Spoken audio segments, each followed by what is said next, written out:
Ken Ofori Atta. Will he be brought to Ghana? Yes, he will be. Either self-deport or face deportation by the immigration judge on January 20th. Yes, so Ken Ofori Atta cross over from Obeba Ghana. There are other investigations that are going on. So His Excellency the President has asked me to assure all of you. You can't rob Peter and people and think say we're achieving something significant. 2025 has been a very good year. 2025 has been a very good year. So we are therefore taking steps to improve the public transport system.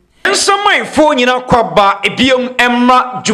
former finance minister Ken Ofori Atta sisiameno kase ni Nancy Kwansua oba be PM ewo oman Ghana Attorney General edin komo bebre kwekwan yebekwa kotie na fere ha information a efreche eba enoda nchen a Vice President Jenana Opoku Ajiman mampani obi de eche din komo bi ama sisiameno kase ube PM ewo oman Ghana mu a ni jianko a afenso NPP amanokuo no womuguso din komo enkomo bebre so ene fi ho eba baransana no yenko tie information a Attorney General adrope ede afa Ken Ofori Atta nsam no as to say oba Ghana anase ne nsam no etse quick one yenko na ekoba ensam wachi pa.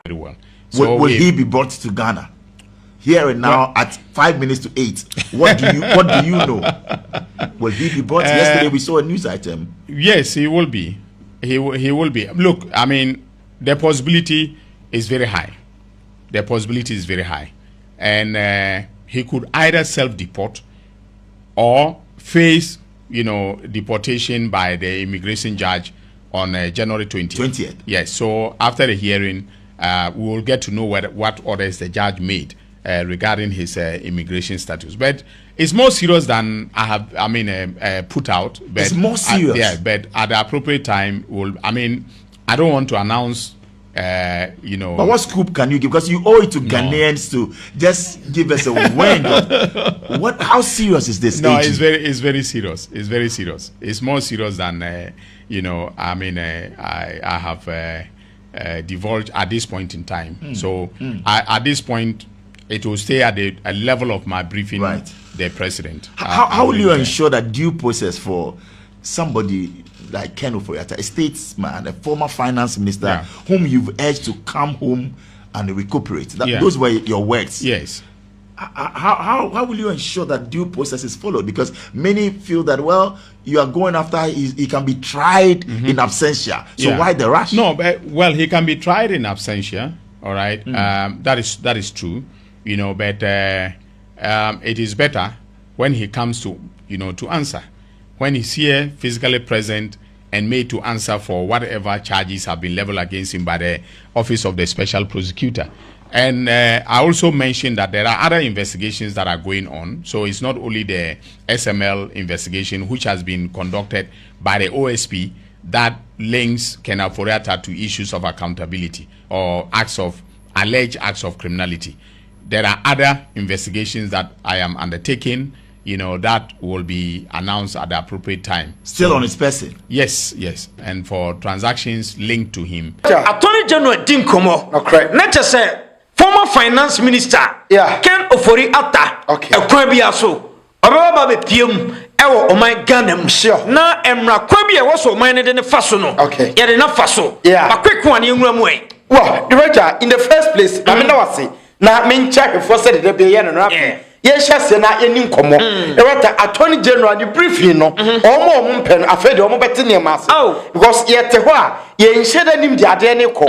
Ye so na papa na di esika wakopa be biatna. Oh yeah. Nti o se hu se daily say na asem ne ko, say na kwa kodru. Ena me no die dia Attorney General no. O se nsem bi wo kra no a. Yeah. I say on person be ya no. Yeah, of course. Because we say no Ken Ofori Atta kwa kodi baby. Yeah. And na ye bre say de ne beba. Of course. And na kakran US for na che no. And the new information be na Attorney General betimi drop. Kopem so baba be PM o my Ghana. Yeah, right no dey me no ya dream because a legal issue. Enti edru baby a empo aside legal issues no. E was say uye bi be ye kukuoma de because the more na who expose niema no na amanfo so efa other ways ya ombefa so ombe survive. Enti etisade a let's keep quiet yen kan no ntum na yenye adwuma wo se ye se ye adwuma no wi a edi nipa no beba. The most important thing is say Attorney General say Ken Ofori Atta a cost roba from Obeba Ghana. Oh yeah. Because what him say a yenema mienu. Either say Ken Ofori Atta na be je to me say mun deport to me na me come krom ma bre no ma me kwan na mun fa me come krom say enedie me ko me wo me krom ana say obetwan on the 20th of January omedini kopiem e wo migration court wa judge ni verdict wa de beba no e na betre say yemfa handcuff enwu ne nsa na yenso ne metwe ne mu Ghana ana say yamane nka US ho de wata eno so ebre on be deport no mo o enti Ken Ofori Atta beba de wata Ken Ofori Atta beba because US for no class mo kan say Ken Ofori Atta no or to say alien as oye alien immigrant bi omunim ba bia ofiri ne ba bia ofa ya obeto omanim de wata that alone e ka kire say US for na nkasa Ken Ofori Atta ho omahin they feel say papa we sabi e wo so koni krom na adenti kwa na o say Ken Ofori Atta kwotire obi ma so ye nyina ye papa ne o ye no na tena from 2016 edibesi 2023 mu ho ansa na wan ami adam o se wan e ba to aso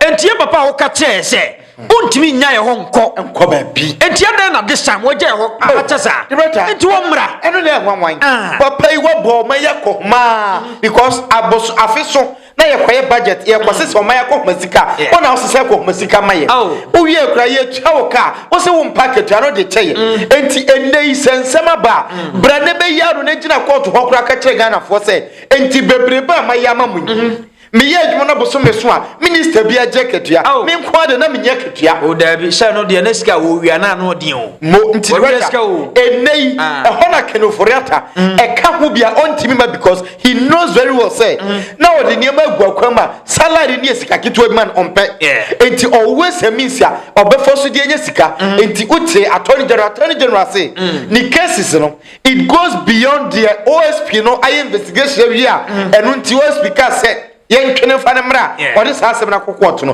enye no mpo na attorney general ni wo ho o de no tonten a attorney general said there are other cases here and non so why investigations yeah bi ho so guso ye investigations not just say Ken Ofori Atta is in trouble he is in trouble adwuma dino na wanye smart yes transactions bi ho mpo a ye transactions ne de konidim nti o ye minister of finance na sika yira ya treasury sika na ko banks ya o me de sika no fa ye next transaction no ye de kodima automatically e wo se obeyin sama ono no de 2016 akufo adubai a oboni din a obey finance minister no nim se NPP mfra ban mu da enti transactions no ya no ye ena sika wo de bu a NPP during 2016 election no na so enti na so tenika eno wo wie sika no e say unim se Ken Ofori Atta ni sika o de ma NPP in 2016 no e ka ho bi ena na do entimi nyinim firi ho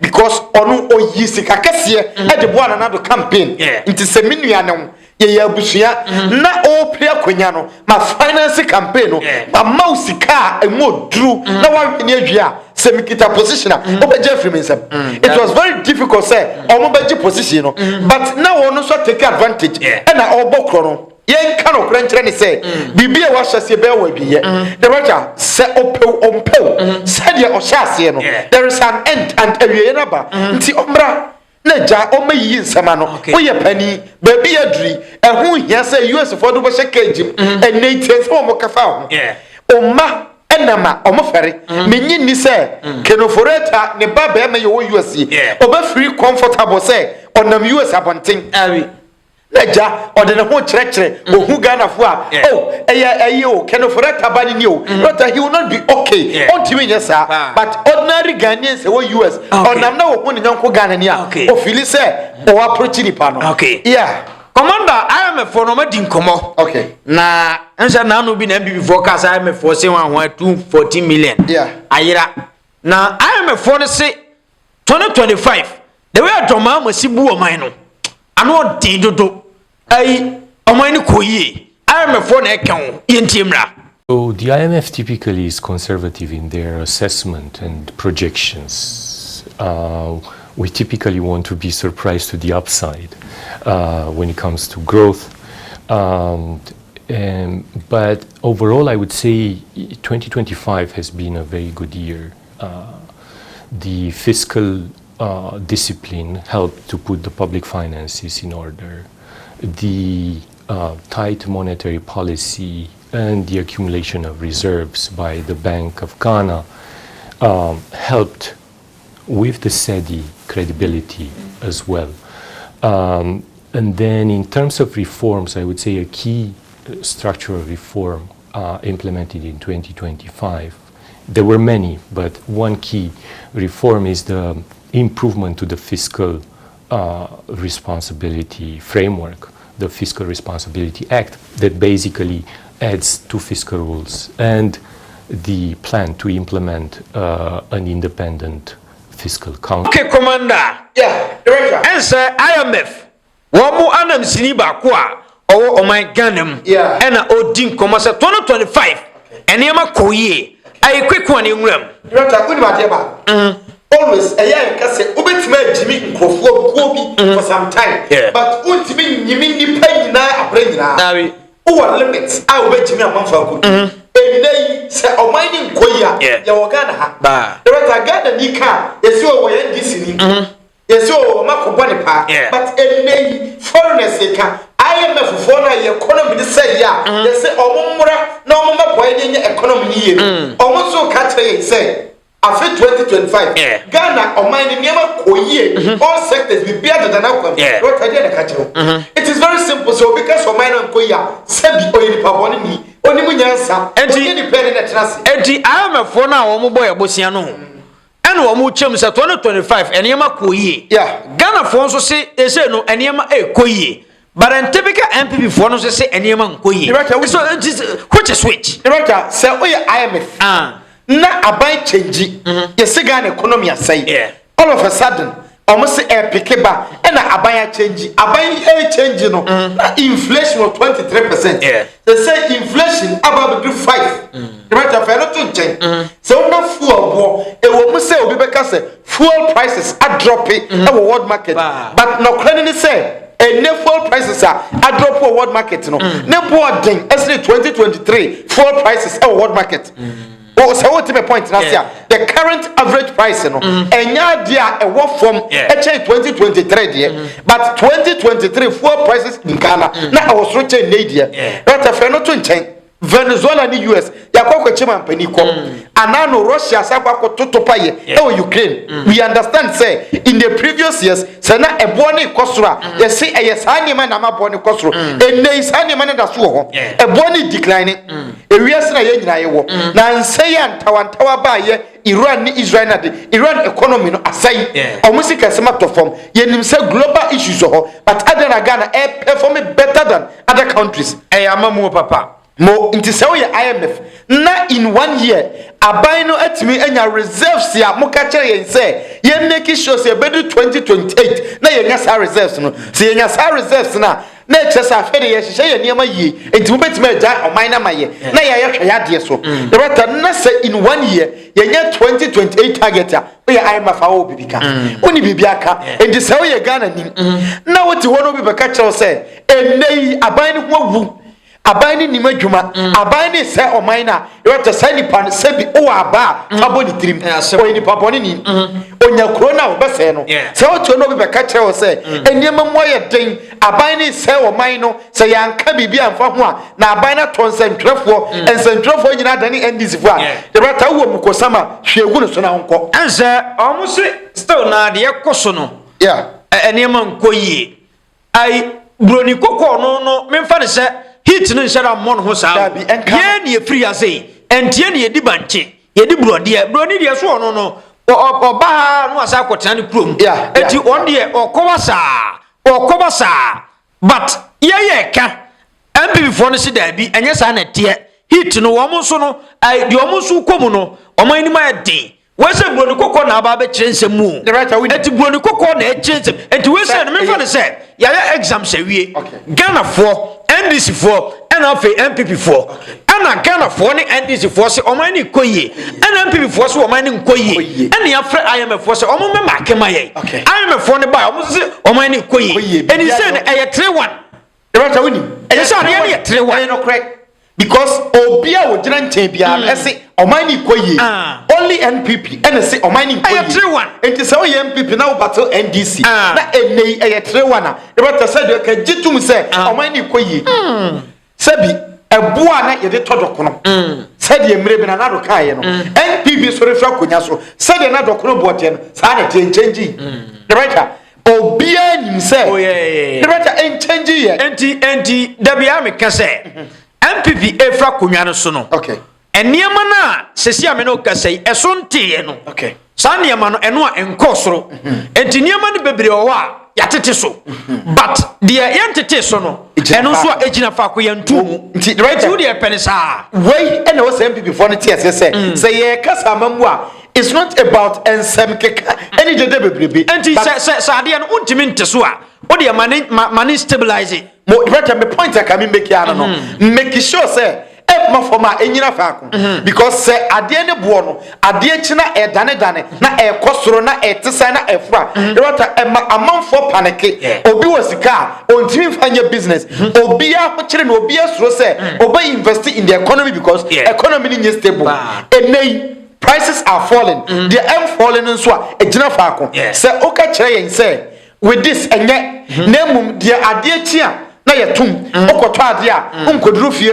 na yetum se oto na wakwakoton na okono yes we sika ne de obefa last time no entimi mfa biem but that economy no eno na wope MPP ni bia gina baabi na oka kire wo se enei oman na se ya de wata oyebeifo hweniye onye ni papa yeah na commander yentie we mra ense abifo no guso edi nkomo omo de omo still oman ni nkoyi o I quick one yentie mra.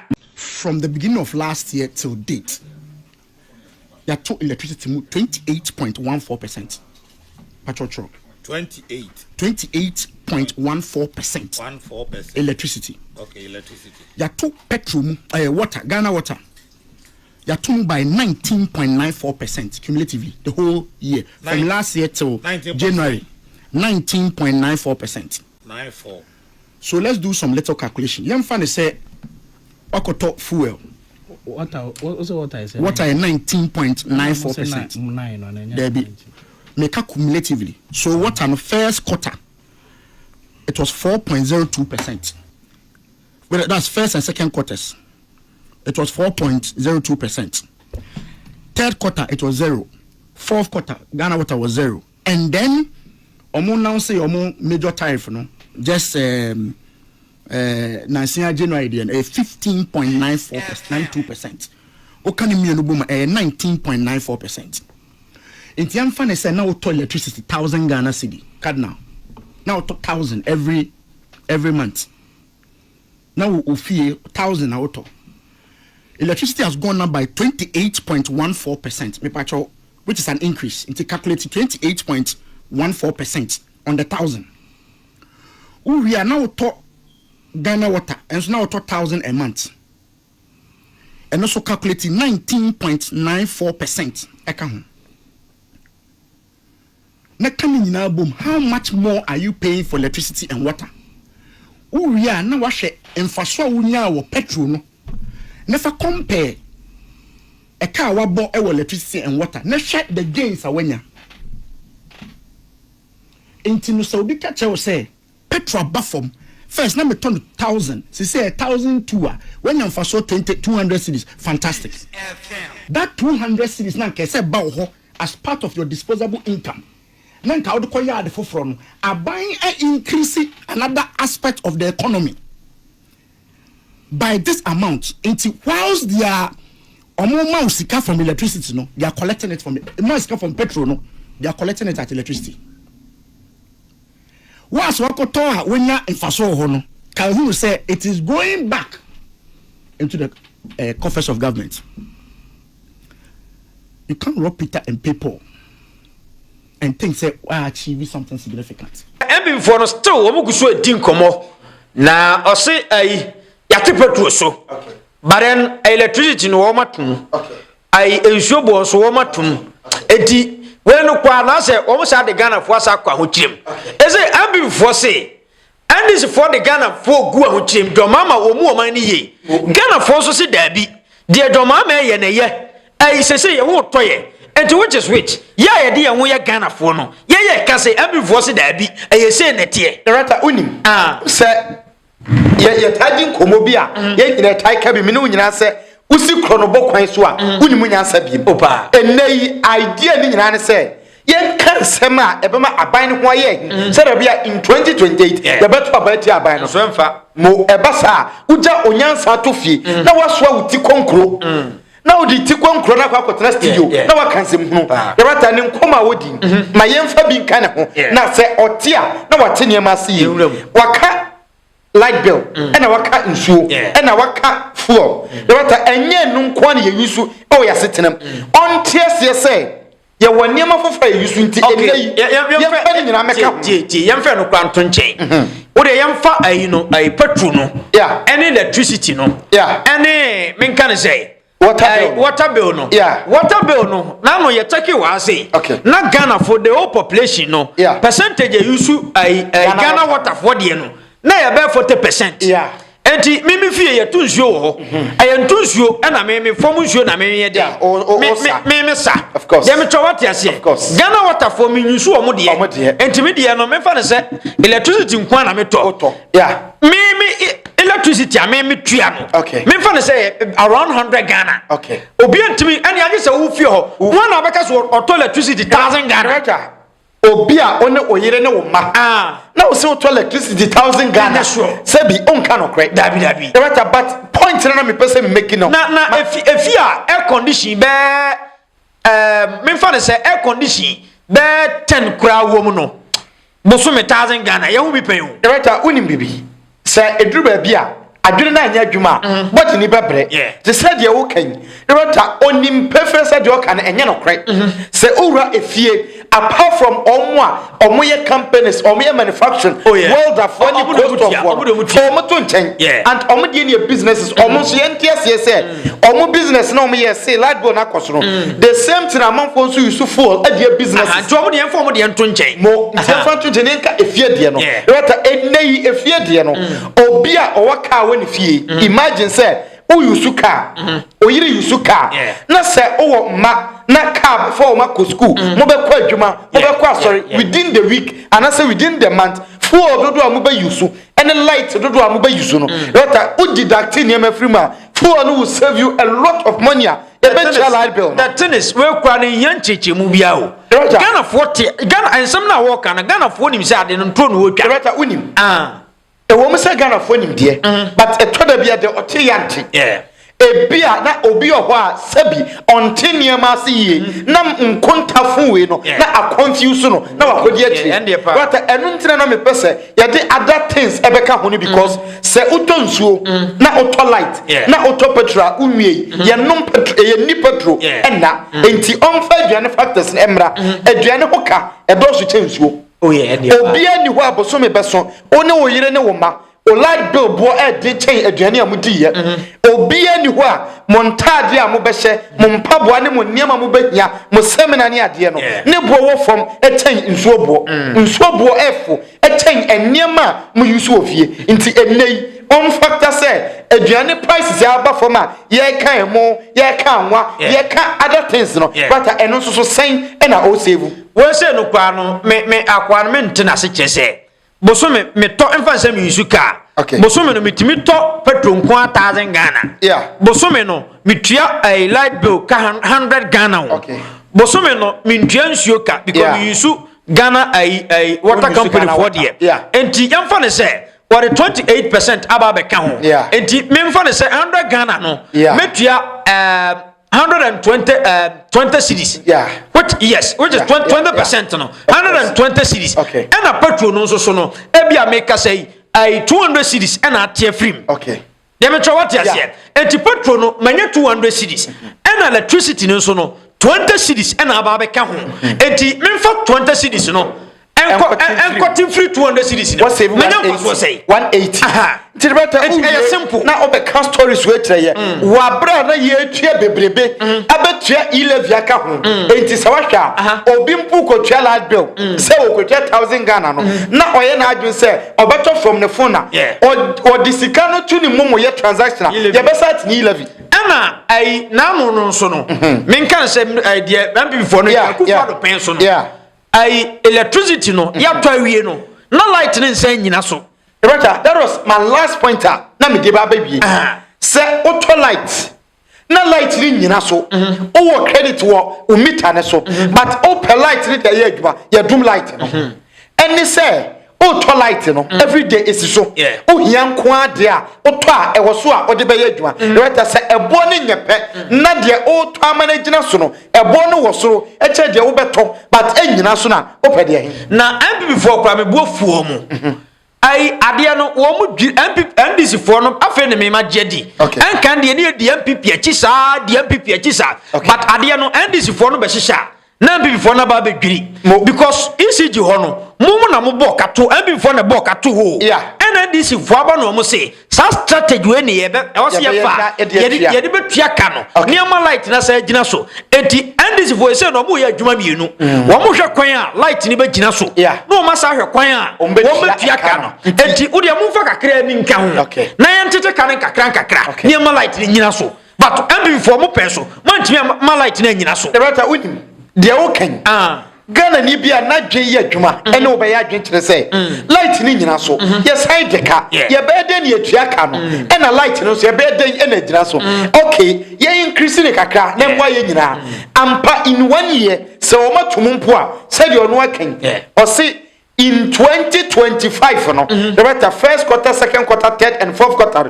omotum 4% ena yes 2026 we are eno so first quarter omotum 15 84% in 1 year no omedi atua eka 1.7 billion dollars ewo ECGI energy sector debt feno to nchen ye right second year almost set light no ejina so eka no omayi afri ho enti omuwi a President John Mahama bekache in October say opese oye dama anase opese osi power plant ya enyina mahode e de be maye no e draw so sene de akosombo dam e de maye se de be ya in the next 10 years enya de benya power outage say ya short power in this sika no na odisisi ho na in the next 10 years light ya no da sabi sa aban no Ghana fo eno ne yepe enti ne mass bia oyi the right maintenance we yase Ghana ni bia maintenance we yase and yempese abati ase nso so ye hia konta we de na ye hia ne say omummo ye ne hihye o ma no mantimi enne de hwehwe from ho an say omummo na kenofura tamra it's as simple as this quick one yenkotie nsem a vice president ede atudwa Jenana opoku agyeman wakasa ede nsem ena okan yentem ko information wachi. We want to modernize and expand our transport services to promote and improve access, to ensure affordability and security too for the motoring public. We are taking steps so we are therefore taking steps to improve the public transport system, not only by retooling, but also, of the state services, but especially of the private sector too. And I hope that answers your concern about the support that you need. So I'm happy to see the smile on you coming back. So, in this vein, His Excellency the President has asked me to assure all of you that he will give support to Metromas, Ayalolo, and the private sector.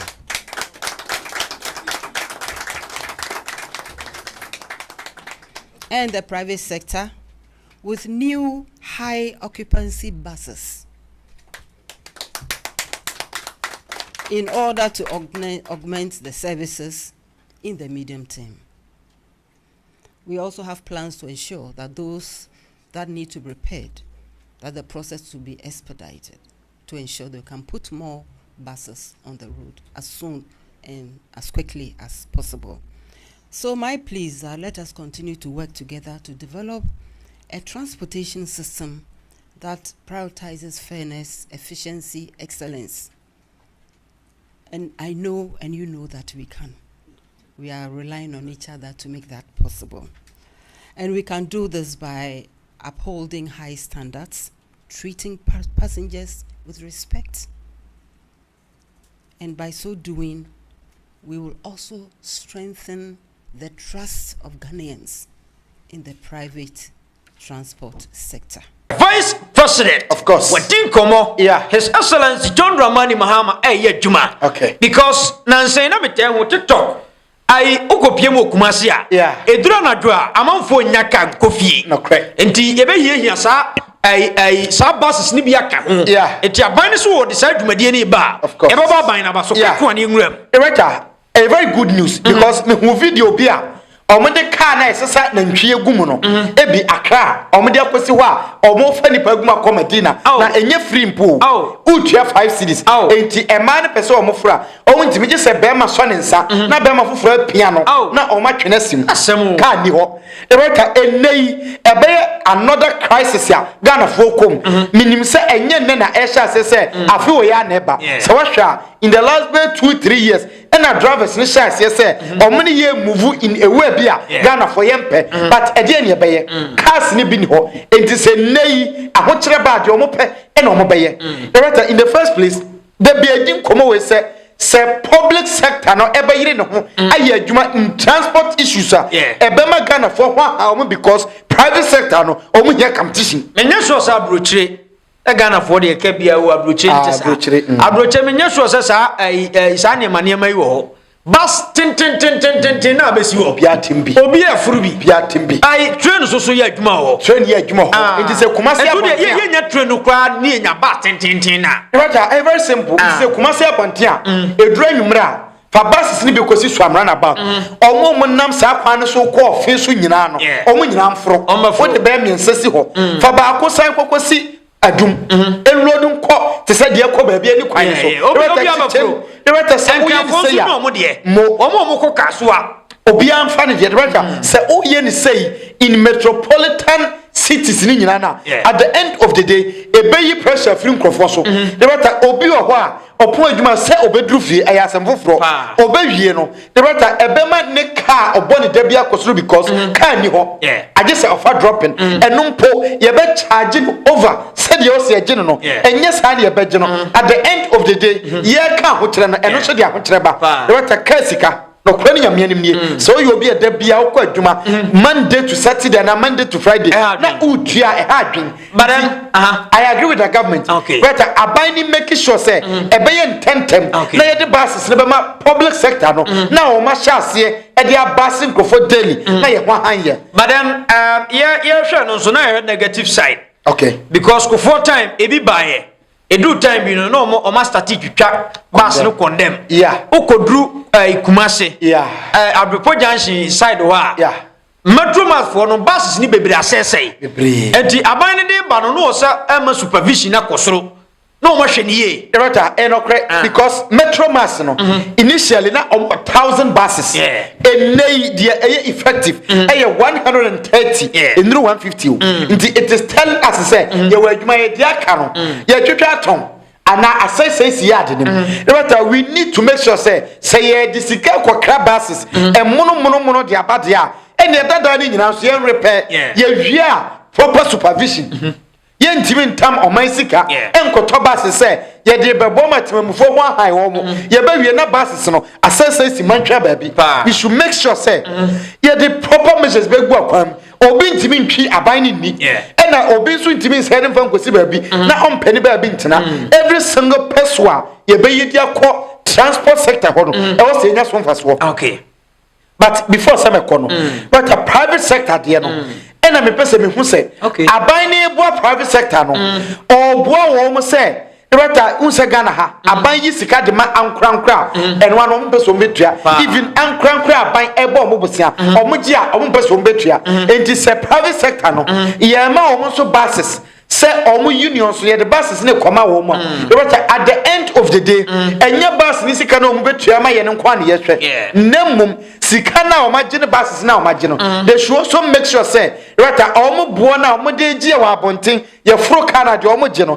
it should get to a state ya ye so ye ho beto ye because yen tax any dey to cars no e dey abre wo mu they should make sure say omo be dey be favor ye it is very simple any ye mfansi ai na ese no ye ko ai ye ko bompae asori o me ko asori na unko ode kwa asori bra kwa asori bra me nkomra o kwa asori bra commander no me dim pa bota we sao kwa asori bra o ware sof mami a o be kwa asori sa ese ma kwa asori sa o be kwa anadwo kwa homache musu me na o sa asofo mo calculate me tight ne me correction na mo be 10% mo ma refund ma me se na se da me kwa asori dodo so what you say bibia yezo kwekun ade de masi ye kwa be sa ba biem kakra ifo nyina